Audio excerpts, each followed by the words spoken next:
Students, today's worksheet is worksheet number 42 for class 9th, subject English. You have to write your name, then your class teacher's name. Let's start the worksheet. Determiners. This worksheet is based on determiners. You will come to know about determiners in this worksheet. आपको determiners के बारे में सीखने को मिलेगा इस worksheet में. Hello students, we will learn about determiners this week. What are determiners? Determiners के बारे में हम इस सप्ताह सीखेंगे क्या होते हैं determiners. चलिए पढ़ते हैं. Let us read the following examples and find out. Where is the book?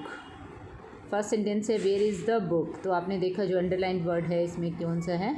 THE the. Second sentence है हमारा दोज फिशेज़ आर ब्यूटीफुल. तो देखिए इसमें अंडरलाइंड वर्ड हमारा आ गया those THOSE. There is little sugar left in the jar. Little. I have 5 pencils in my bag. 5. तो आपने देखा यहाँ पर ये 4 वर्ड्स हैं जिनको अंडरलाइन किया गया है द, दोज, लिटिल एंड 5. और क्या देखा आपने? इनकी पोजीशन देखी है जस्ट बिफोर नाउन कि उनकी पोजीशन कहाँ है? They are placed just before noun. Noun से जस्ट पहले उनकी पोजीशन है. आप देखिए बुक नाउन है, बुक से पहले द लगाया गया है. फिश नाउन है, उससे पहले दोज लगाया गया है. लिटिल जो है शुगर नाउन है हमारा जो कि शुगर से पहले लिटिल यूज़ हुआ है और पेंसिल से पहले 5 का यूज़ हुआ है. तो एक कॉमन चीज़ है कि ये सभी वर्ड्स जो हैं नाउन से पहले यूज़ हुए हैं. और क्या बता रहे हैं देखिए वेयर इज़ द बुक यानी कि वो किताब कहाँ है. एक द बुक मतलब कोई स्पेशल किताब की बात हो रही है. दोज फिशेस यानी कि वो मछलियाँ. There is little. लिटिल मतलब थोड़ा. आई हैव 5 पेंसिल्स. तो पेंसिल्स कितनी? 5. तो हमें नाउन के बारे में एक्सप्लेन कर रही हैं, नाउन का रेफरेंस दे रही हैं कि नाउन का क्या रेफरेंस है सेंटेंस के अंदर, उसके बारे में हमें बता रही है. What is common in these words. In words में क्या कॉमन है? Underlined in the sentences. जो सेंटेंस में अंडरलाइन किए गए हैं उनमें क्या कॉमन है? एक तो यही बात कॉमन आ गई कि ये नाउन से पहले यूज़ हुए हैं. As you must have noticed the underlined words are placed just before the nouns that is book, fishes, sugar and pencil. तो आपने देखा कि जस्ट बिफोर नाउन उनको प्लेस किया गया है. These words make it clear what the noun refers to. और ये वर्ड्स क्लियर कर रहे हैं कि नाउन क्या रेफ़र कर रहा है, क्या नाउन की तरफ मतलब नाउन का क्या रेफरेंस है सेंटेंस के अंदर. जैसे चीनी है तो कितनी चीनी है? थोड़ी चीनी है. कौन सी किताब की बात हो रही है? उन मछलियों की बात हो रही है. कितनी पेंसिल हैं? तो ये सब चीज़ें जो है ये वर्ड्स नाउन से पहले यूज़ हुए हैं और नाउन की सेंस को क्लियर कर रहे हैं, उसके रेफरेंस को क्लियर कर रहे हैं. तो ऐसे वर्ड्स जो नाउन से पहले यूज़ होते हैं और नाउन की रेफरेंस को सेंटेंस में क्लियर करते हैं तो उन्हें डिटर्मिनर्स कहा जाता है. तो यहाँ पर can you right the definition of the determiner. Attempt writing it below.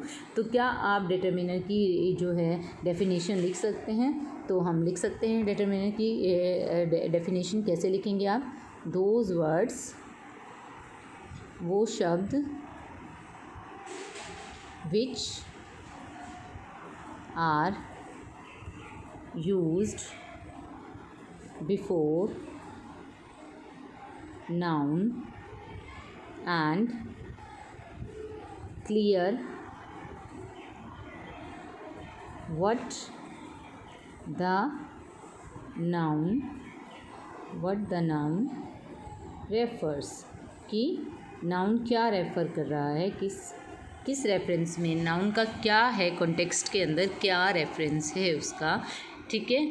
तो इस बारे में जब हमें बताता है जो वर्ड और जो नाउन से पहले यूज़ होते हैं नाउन का रेफरेंस बताते हैं उन्हें डिटर्मिनर्स कहा जाता है. तो इस तरीके से आप डेफिनेशन को दे सकते हैं.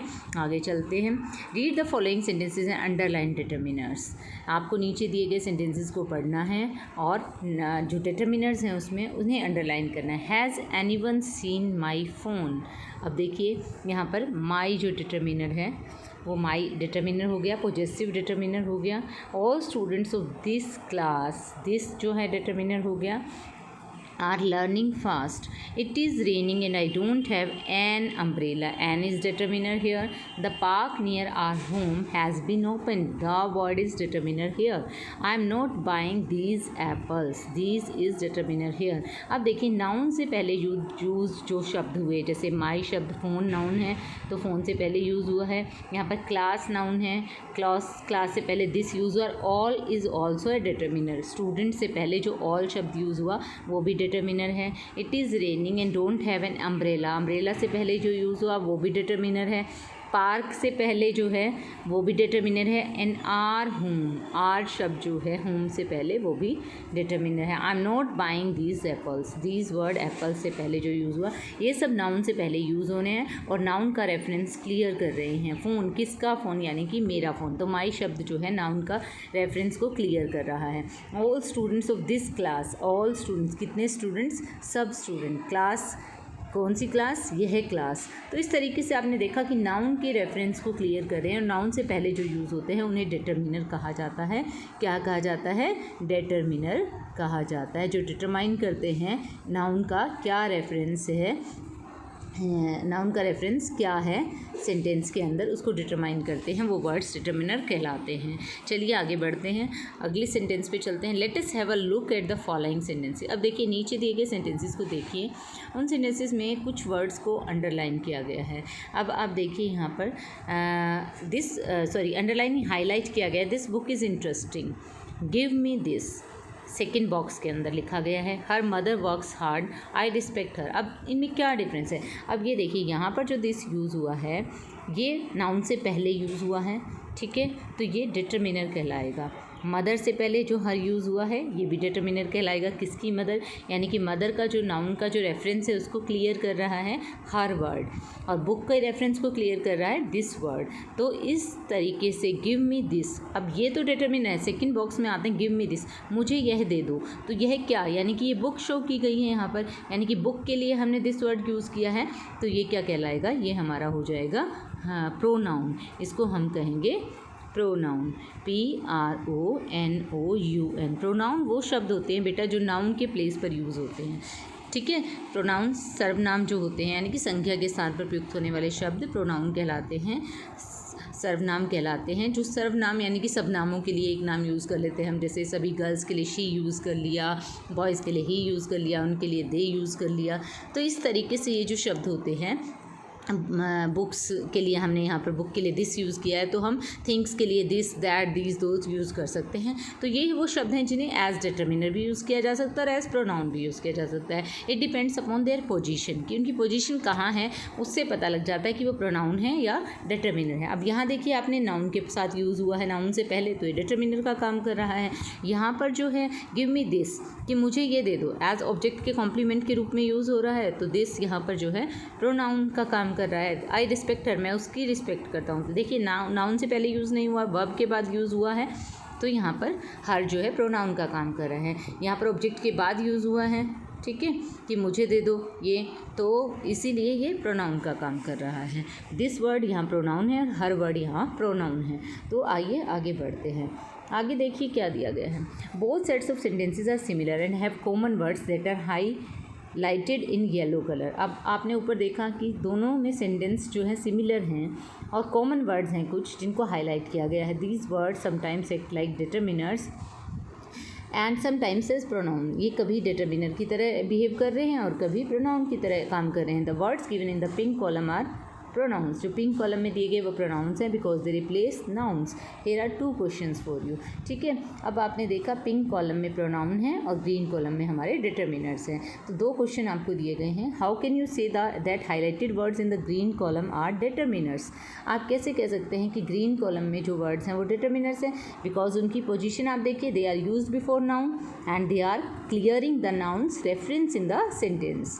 क्योंकि नाउन का रेफरेंस हमें बता रहे हैं क्या है सेंटेंस के अंदर, नाउन से पहले यूज़ हुए हैं, इसीलिए वो है डिटर्मिनर। और प्रोनाउन क्या होते हैं, प्रोनाउन वो होते हैं जो नाउन को रिप्लेस करते हैं, नाउन की जगह जो हम यूज़ कर लेते हैं। Can you find some more words that act as both determiners and pronouns, make a list. तो क्या आप ऐसे वर्ड्स बता सकते हैं। दिस हो गया हमारा ऐसा वर्ड, दैट हो गया, हर हो गया, हिज हो गया, दीज, दोज। तो ये सब वर्ड्स जो हैं हम एज प्रोनाउन भी यूज़ कर सकते हैं, इनको एज डिटर्मिनर्स भी यूज़ कर सकते हैं। अब आप देखिए डिटर्मिनर्स वो वर्ड होते हैं, डेफिनेशन मैंने लिख के यहाँ पर आपको बता दी हैं। Those words which are use before noun और noun phrase and tell about what the noun refers to, ठीक है, जो कि नाउन या नाउन फ्रेज से पहले यूज़ होते हैं और ये बताते हैं कि नाउन किस तरफ रेफ़र कर रहा है, किस ओर संकेत कर रहा है। फॉर एग्जाम्पल हिज पेन, जैसे उसका पेन, ठीक है। दिस बुक नाउन से पहले यूज़ हुआ, द क्रो, एन एलिफेंट। अब प्रोनाउंस देखिए, प्रोनाउंस कौन से वर्ड होते हैं? Those words which replace noun, जो नाउन को रिप्लेस कर देते हैं, जो नाउन की जगह पर हम यूज़ करते हैं, वो वर्ड्स प्रोनाउन कहलाते हैं। फॉर एग्जाम्पल, अब एग्जाम्पल्स में आप देखिए, फॉलो मी, यानी कि वर्ब के बाद यूज़ हो रहा है मुझे फॉलो करो। आई के लिए हमने मी वर्ड यहाँ पर यूज़ किया है। इसी तरीके से रीड दिस, इसको पढ़ो, यानी कि हम बुक के लिए दिस वर्ड यूज़ कर रहे हैं। तो बुक हमारा नाउन था, नाउन की जगह हमने दिस वर्ड यूज़ किया, pronoun. I like her, she की जगह हमने हर यहाँ पर यूज़ किया। गिव मी दिस, मुझे ये चीज़ दे दो, किसी भी चीज़ के लिए हमने नाउन की जगह प्रोनाउन शब्द का प्रयोग किया है। अब words act as both determiners and pronouns, वो वर्ड्स कौन से हैं जो दोनों ही डिटर्मिनर का भी काम करते हैं और प्रोनाउन का भी काम करते हैं? तो ये वाले वर्ड्स हैं आपके जो डिटर्मिनर प्रोनाउन दोनों का काम करते हैं। फर्स्ट आपका her, his, this, that and these and those, ये सब वर्ड्स जो हैं बेटा डिटर्मिनर और प्रोनाउन दोनों का काम करते हैं। डिपेंड्स अपॉन देयर पोजीशन, कि उनकी पोजीशन क्या है, कहाँ पर यूज़ होते हैं। अगर वो नाउन से पहले यूज़ हो रहे हैं तो वो डिटर्मिनर कहलाते हैं। अगर वो नाउन की प्लेस पर यूज़ हो रहे हैं, नाउन को रिप्लेस कर रहे हैं, तो वो प्रोनाउन कहलाते हैं। Thank you, have a nice day.